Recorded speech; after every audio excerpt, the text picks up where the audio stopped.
Please go ahead and pause the video and make sure that you try the question before moving forward. After reading the description, what we want to do is draw a picture of the trough. So here is the trough, and the ends of the trough are composed of isosceles triangles, as noted in the question. We've labeled this dimension right here with capital L to represent the length, this dimension here, W, to represent the width of the trough, and then H we're using to represent the height of the trough. Some of the known values are placed on the diagram as well. In addition to those known values, we know an additional quantity known as dV dt. If we look over here, we can see that we have feet cubed per minute. Now we're expected to know that feet cubed is a unit of volume, and of course minutes is a unit of time. So when they say feet cubed per minute, what they're really giving us is the rate of change in volume per minute. And the symbols we use for that are dV dt.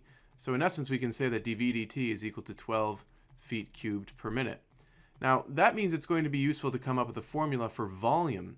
Now in general, the volume of a three-dimensional figure is equal to its base area multiplied by the length.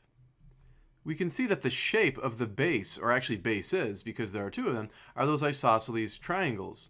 So when it comes to the base area, all we need to do is plug in the formula for the area of a triangle, which of course is 1/2 base times height. Here we have the height of the triangle marked. We've noted that W is the base, so instead of using the letter B for base, we're going to use W. As for the length of this three-dimensional figure, we've used capital L to represent that, so that's what we can use over here for length. Now, the problem with this equation is that it's expressed in terms of multiple variables. We have the width, the height, and the length. So we want to see if we can condense this down into a single variable. Well, we can notice from the diagram that the width of the triangle is exactly 3 times the height of the triangle. That information was given to us. So in other words, the width of the triangle is equal to 3 times the height. And so we can make that substitution in for W. And what's nice about that is that reduces the equation to just 2 variables. But actually it turns out that the length is not really variable. If you think about the trough filling with fluid, you know that the height of the fluid as well as the width of the fluid would be sort of changing as it filled more and more. But the length of fluid as it filled, so whether it was filled this much or whether it was filled up to this much, the length of that fluid would not be changing. So we don't have to consider this to be a variable. It's always going to be set at a length of 10 feet. So why don't we go ahead and make that replacement, that substitution. And then of course we can simplify this a bit by multiplication.